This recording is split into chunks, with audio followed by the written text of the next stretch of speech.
Ito na lang muna akong gamot, ha? Maniwala ka sa akin, Dok. Oh, Nay, ano yan? May mahabol sa akin sa labas na gusto niya akong papayagin dito. Hindi naman po kayo presidente para i-death threat. Walang dahilan, Nay. Kaya tumigil na kayo. Please lang po. Hindi nakakatulong eh. Dok, maniwala ka sa akin. Dok, lahat sila gusto nila ako patay. Dok, pati yung mga anak ko. Nay, tinitake niyo po ba yung nireseta kong gamot? Hindi ko kailangan ng gamot. Kailangan ko ng taong mapagkakatiwalaan. Gusto ko patay ng mga anak ko pero hindi ko alam kung anong dahilan. Nay! Dok, pasensya na po, Dok, ha? Dok, huwag mo ako ibibigay sa kanya, Dok. Please. Please, Dok. Dok. Ayun na kayo, Nay. Hindi pa araw. Check up na. Ayun na kayo. Please, Dok. Dok.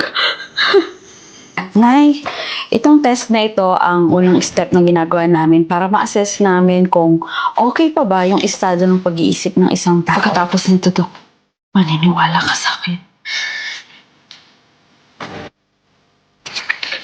Tapos na, Dok. Natapos niyo po siya sa tamang oras. Ipapacheck ko na lang po sa assistant ko para malaman po yung result. Dok, ikaw na lang yung tanging maniniwala sa akin. Nagsasabi ako ng totoo, Dok. Okay na? Patingin.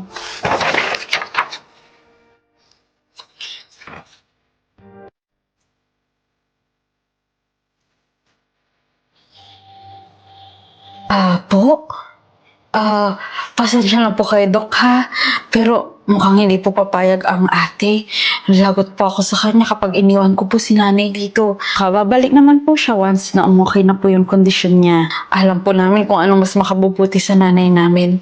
At hindi po namin sigurado kung safe po siya dito sa mental hospital na to. Pasensya na po. Hello? Ano kung gustong ipa-investigate? Hello?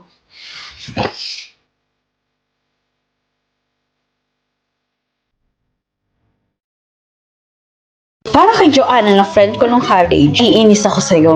Masyado ka kasing pa-showbiz. Alam nating lahat na galing ka sa severe breakouts. Di ba dapat tayo mga babae, sharing is caring? Hindi yung parang tinatago mo pa kung ano yung nagpakinis sa'yo. Tapos nung nag-breakout kami, tinatanong namin kung ano yung ginamit mo. Anong sabi mo? 3 liters of water lang, guys. Nakita ko kung ano yung ginagamit mo. Dahil nung sumama ka sa outreach program natin, tinignan ko talaga yung bag mo. Alam mo kung ano nakita ko? Gamit na rejuvenating set ng Brilliant Skin.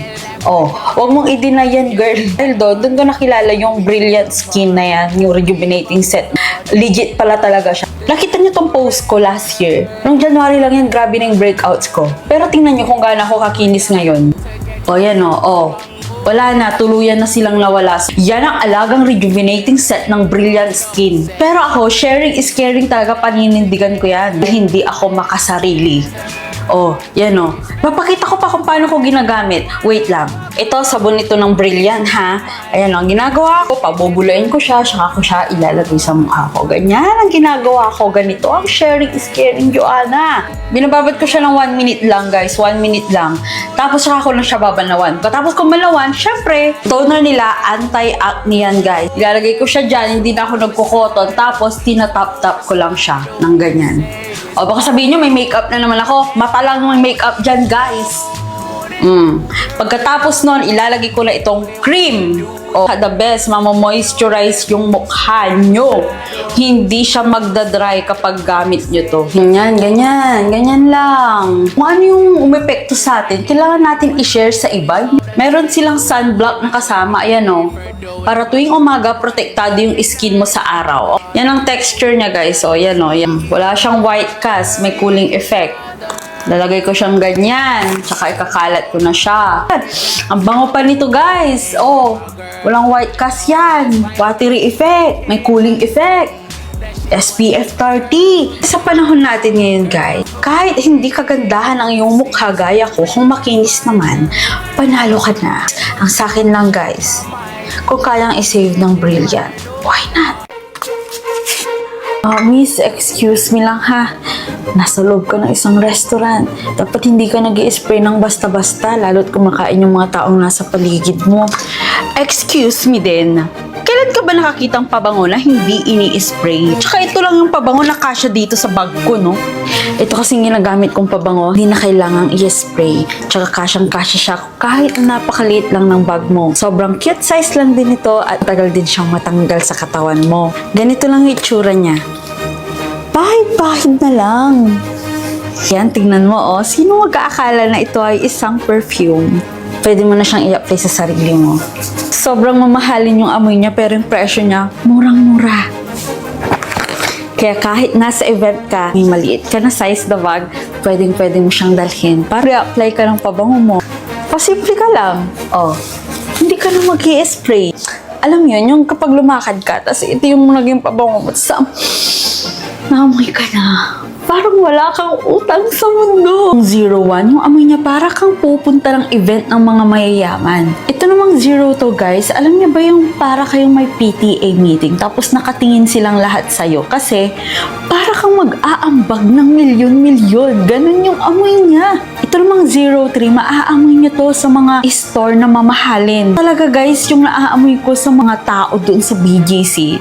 Pang BGC yung amoy nito, promise. At last naman, itong 04. Ito yung klase ng amoy na kapag nag-apply ka bilang yaya sa mga mayayaman, maaamoy mo to sa kanilang mga kwarto.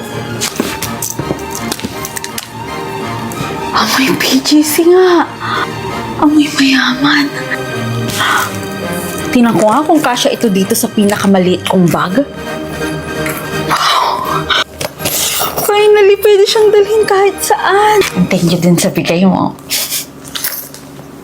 Kung bakit hindi nawawala yung mga acnes nyo, hindi kayo pumapayat, or parang may mali sa katawan nyo, galat ng mga may PCOS dyan, or hormonal imbalance, perfectly made talaga for us. Wala na kayong makikitang breakouts dito sa mukha. And, ang dami na rin nakapansin na pumayat ako, girl. From 60 kilos, naging 55 na lang ako, guys. And nagpa-check up ako sa OB last year dahil 3 beses lang akong dinadatnan sa loob ng 1 taon. At kapag dinadatnan ako, higit pa sa 3 araw. At nasabi nga ng doktor na ako daw ay may hormonal imbalance. Ito yung nagiging dahilan kung bakit hindi ako pumapayat kahit na anong diet. Is yung hindi ko talaga maiwasan yung acne breakouts. Kahit na anong gawin ko pag-skincare or kahit na anong pag-iwas ko sa mga hindi pwedeng kain. Then, noong last November 2024, nakita ko itong post ni Bella Padilla. Nakita ko nga yung Hormobalance na nirelease ng New Moon. Guys, yung Hormobalance na yan, nire-recommend talaga yan ng mga doktor. Trusted brand talaga yung New Moon. Hindi ako nagdalawang isip na itry. Tinitake ko siya once a day pero you can visit your OB po. Kasi pwede nilang i-recommend na 2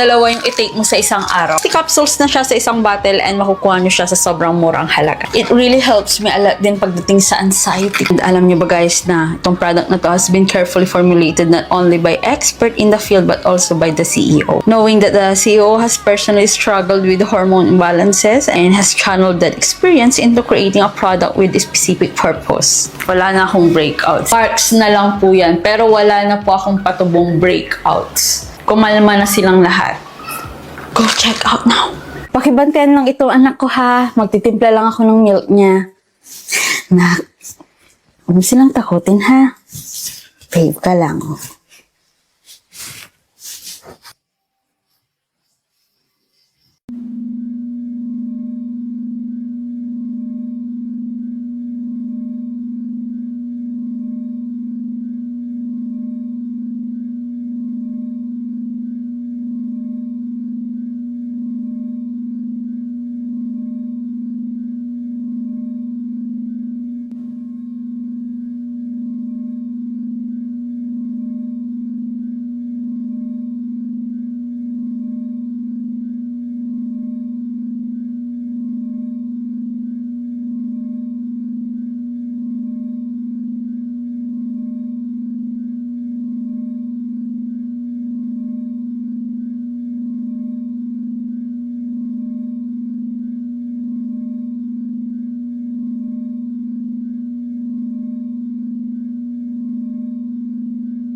Salamat sa pagbabantay dito sa anak ko. Naging behave ka ba? May resulta na. Dok, may tani na yung buhay ko. OA, mayroon kang hormonal imbalance. Yan ang rason kung bakit hindi regular yung menstruation mo. Tsaka tingnan mo, hindi rin natatanggal yung breakouts mo. Tsaka hindi ka rin pumapayat kahit anong diet mo. Tsaka isa pa, di ba sabi mo nadadali yung mental health mo? Eh, bestie, ayoko kasing mag-pills. Sabi kasi nila nakakataba yun eh. Baka may iba ka pang maire-recommenda dyan. Try mo tong hormone balance ng New Moon. It regulates your hormones, stabilize energy, and supports metabolic function to prevent random cravings. Goods ito para sa lahat ng may PCOS at sa mga kagaya mo na may hormonal imbalances. Kaya ikaw, kung hindi ka tinatabla ng kahit na anong skincare, baka may kailangang ayusin si hormone balance dyan sa katawan mo. FDA approved ba yan? Baka lalo akong magka-problema dyan ha. Yes, i-recommend ako ba ito kung hindi? Siyempre, FDA verified ito, no? Can take twice or once a day. Eh, how much naman yan? 809 pesos lang, may 60 capsules ka na. Eh, kaya lang, bestie, nag-take din kasi ako ng New Moon Soft Glow capsule. Alam mo yon? Pwede ba silang pagsabayin? Yes, of course. Pwede. Thank you, bestie. Eh, saka na lang yung doctor's fee. Eh, best friend naman kita eh. Bestie, alam mo ba yung balibalita tungkol dun sa ex ng si Julius? Hindi. Eh di may dinate siya kahapon na babae. Tapos yung babae, hindi na raw nakauwi. Natagpuan na lang siya sa may ilog. Patay. Ha? Eh nakita ko lang sila kahapon sa may harap ng simbahan ah. Nakulong ba si Julius? Walang patunay na siya ang gumawa. Kaya hindi siya makukulong.